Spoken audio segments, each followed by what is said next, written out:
process are you talking about? Because I felt that Congressman Ratcliffe was being treated very unfairly. I was reading the press, and I think I am a student of the press, and I could see that the press was treating him, I thought, very unfairly. He's an outstanding man.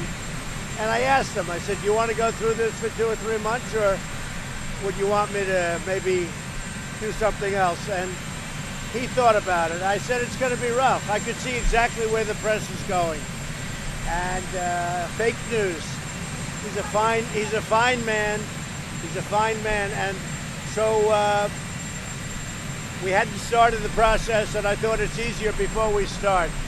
But I read things that were just unfair.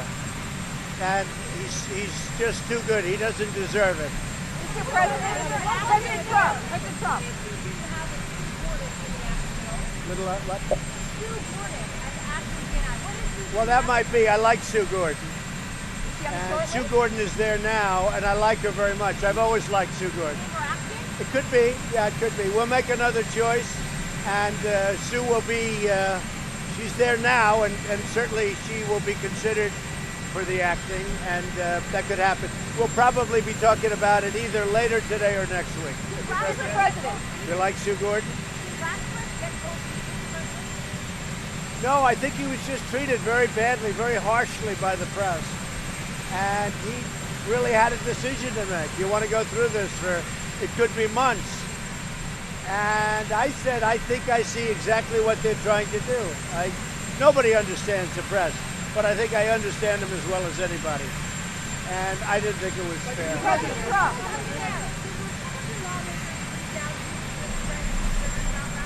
No, they didn't. I think he would have had support, but again, we were very early in the process. We hadn't even started. So we were very early in the process, and I think he would have had good support, certainly from the Republicans. They were pretty chilly. You what? They were pretty chilly at first. I haven't seen that. I can tell you the Democrats were chilly. That's for sure. But the Republicans, I think, would have been very good. But a lot of the Republicans didn't know John. But I think he would have had good receptivity, and he was getting that. But I believe he made the right decision.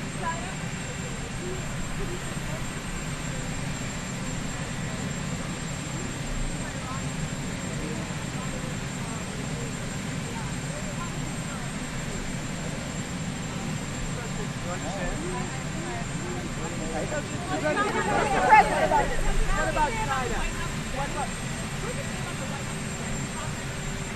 Well, no, you vet for me. I like when you vet. No, you vet. I think the White House has a great vetting process. You vet for me. When I give a name, I give it out to the press, and you vet for me. A lot of times you do a very good job, not always. I think that the White, if you look at it, I mean, if you take a look at it, the vetting process for the White House is very good, but you're part of the vetting process, you know? I give out a name to the press, and they vet for me. We save a lot of money that way. But in the case of John, I really believe that he was being treated very harshly and very unfairly. Mr. President, would you like us to vet next? Mr. Trump, Republicans did express concern about Ratcliffe's experience. Was that a deciding factor? No, I tell you what, I think he would have had very good support. The Republicans love John Ratcliffe, and I think he would have had very good support. Now, he wasn't in that world that much. I think he would have picked it up very quickly. But I think he would have had great Republican support, probably would have had no Democrat support, which would have been nice to get some. But I think he would have done fine. But it would have been a long, hard slog. Another question, if you don't mind, sir.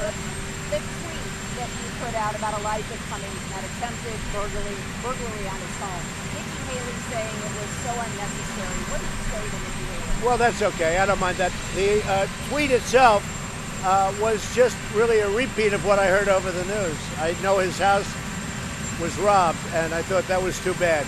That was really not meant as a wise guy tweet. I mean, his house was robbed, and it came over the news at a certain moment last night, and I had just mentioned it. What does China need to do to avoid those tariffs going into force on September 1st? Well, I think China, number one, you have to understand, we are so far behind. We have been treated so badly And I don't blame China. I blame our past leaders, our past presidents, our past trade representatives. They've done a terrible job. China, we can't just go and make an even deal with China. We have to make a much better deal with China because right now they have a very unfair playing field, and I'm turning it around. So we're getting 25% of $250 billion, and now we'll be getting 10% of probably close to $350 billion. It's a lot of money. China has to do a lot of things to turn it around, but you'll be seeing they've got to do a lot of things. It goes on September 1st, and frankly, if they don't do them, I can always increase it very substantially. In other words, I could increase it, if I wanted to, I could increase it to a very much higher number. Will there be further bailouts for farmers? Well, it's in a process right now. I know the case very well. It's a very sad situation. It's heartbreaking. But that's in a process right now, so I'm not going to get involved in the process. As you know, they're going to be making a final decision, I guess, over the next 10 days. So I won't interfere with the process.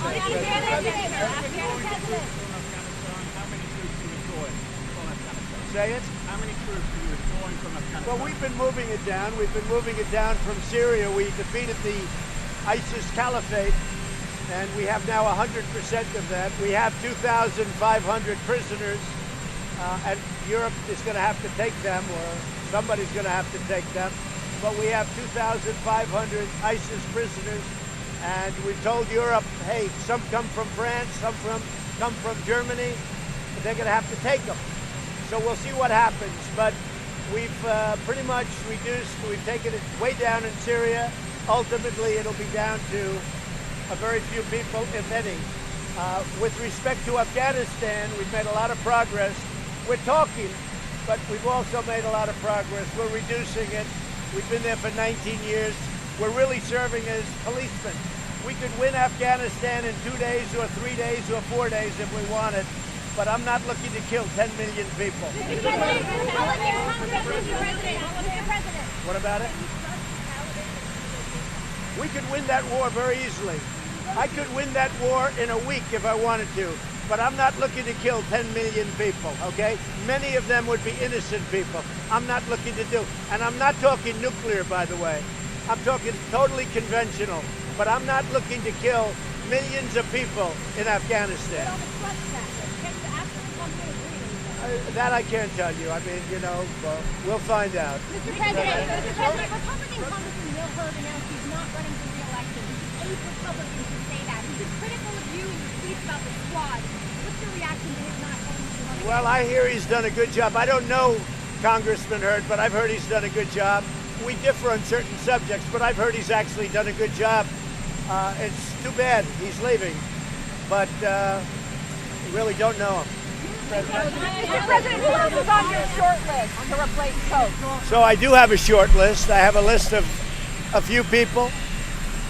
We're looking at very well-known people where the vetting would go very easily because that's what they've been doing. They're in the intelligence world.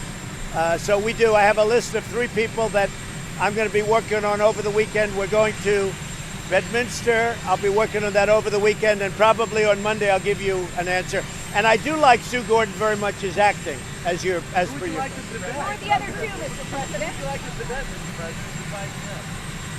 President? Say it again? Who would you like to debate? You said you were right on. Well, I think we have a lot of good people. We have 3 people specifically. I mean, I could tell you. Yes, tell us the names, please. I could tell you. They're right here. Who are they? Right there. But it's too early. Do you want a piece of the list? Go ahead. As far as peace negotiations with the Taliban, can the Taliban be trusted? Do you trust?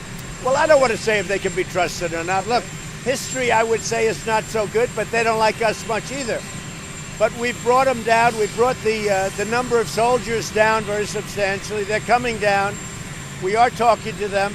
We have a lot of advantages making a deal with us. We're doing very well, as you know, with Pakistan. I met a gentleman who I liked a lot, as you know, last week from Pakistan. I have a lot of respect for him. We have a good friendship, a good feeling, good chemistry. And I think Pakistan will help us, and I think others will get involved. but we've been there 19 years. We're not really, let's put it this way, we're more policemen than anything else, and that's not for our soldiers. And I've said it a lot. We could win the war we could win the war if you look at it, and you could look at it any way you want. We could win the war in Afghanistan in less than a week. But I'm not looking to kill 10 million people, and I'm not talking nuclear. I'm not talking nuclear. But would win that war in less than a week. And I have that as an option, always. But that's what we're not looking to do. How do you avoid a nuclear arms race now that you've decided to withdraw from So with Russia, we have been speaking to Russia about that, about a pact for nuclear, so that they get rid of some, we get rid of some. We'd probably have to put China in there, but right now we're number one, Russia's number two, and China's number three, but China's quite a bit down in terms of nuclear. China's much lower, but we would certainly want to include China at some point. But I would think that the relationship is good. We're trying to have a good relationship. It's very hard in light of the phony witch hunt, which is now dead. But I will say this, with Russia, if we could get a pact where they reduce and we reduce nuclear, that would be a great thing for the world. And I do believe that'll happen. We have discussed it. I've also discussed it with China. I've discussed it with President Putin. I've also discussed it with China. And I will tell you, China was very, very excited about talking about it, and so is Russia. So I think we'll have a deal at some point, but the particular pact you're talking about that expired as of today, they weren't living up to their commitment, and I said if they're not going to live up to their commitment, then we always have to be in the lead. You know, I've redone our nuclear. We have new nuclear coming. I hate to tell that to people. I hate to say it because it's devastating, but we've always got to be in the lead. Hopefully, and hope to God you never have to use it. Say it. You're now going to test new cruise missiles that were previously banned? We have new everything. We have the finest military in the world. We make the finest equipment in the world by far. Whether it's fighters, whether it's missiles, whether it's the ships, whether it's submarines. There's nobody to compete with us. But if we could hold off spending by getting a pact with Russia and with China, that would be very good for all three countries.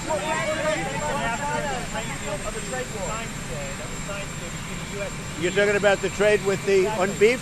Exactly. Can you now resolve quickly all of the trade disputes with the EU? EU is very tough to deal with. They're very difficult. They have barriers. They had barriers on beef. We broke that barrier today. I appreciate it. It's a group of countries, as you know. We love those countries, but for dealing with them, they're very, very difficult. But we did a very big deal today, beef, and we're going to be selling them a big percentage of their beef, and that's great for our ranchers and farmers. So we were happy to do it. Auto tariffs off the table? Auto tariffs off the table? Or are you still Auto tariffs are never off the table.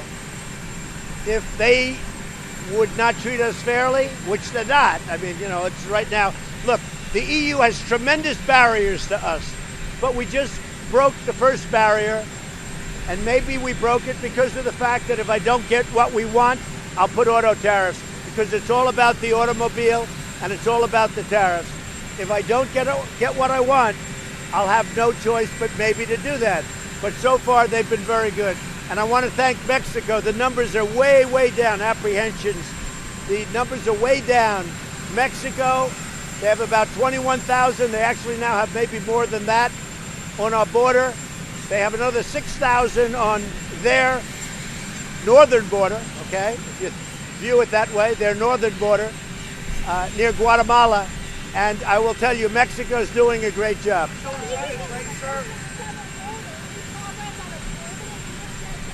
Well, I would love to see, before we talk about Secretary, I will tell you, I would love to see the Democrats sit down and work out the loopholes in 20 minutes, because that's what it would take, and work out asylum. But we're moving along with an asylum fix, an asylum bill. Lindsey Graham's heading it up very capably, and we'll see what happens. If the trade war with China continues, there will be further bailout for the farmers in the U.S. I'll always help our farmers. Our farmers were targeted by China. And our farmers, frankly, these are great patriots. I'll always help our farmers. There'll be a time when the biggest beneficiary of what I'm doing with respect to China and trade generally, you're seeing it with the EU. They couldn't do the cattle thing at all. Beef, they couldn't do it at all. And now all of a sudden this came out of nowhere. Our farmers will ultimately be the biggest beneficiaries, and they know that. But our farmers are great patriots.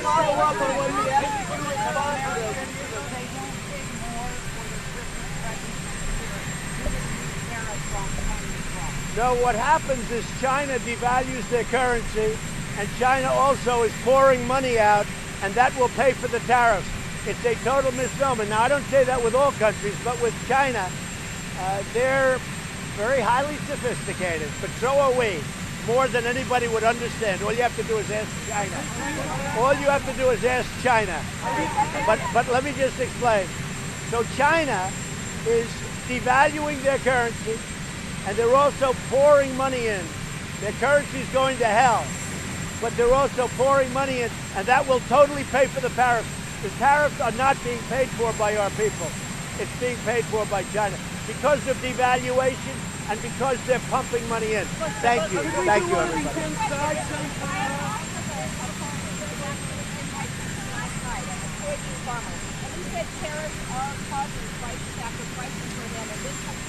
Well, you interviewed the wrong farmer, number one. Number two, any amount that China sucks out, we're making up out of the billions of dollars that we're taking in.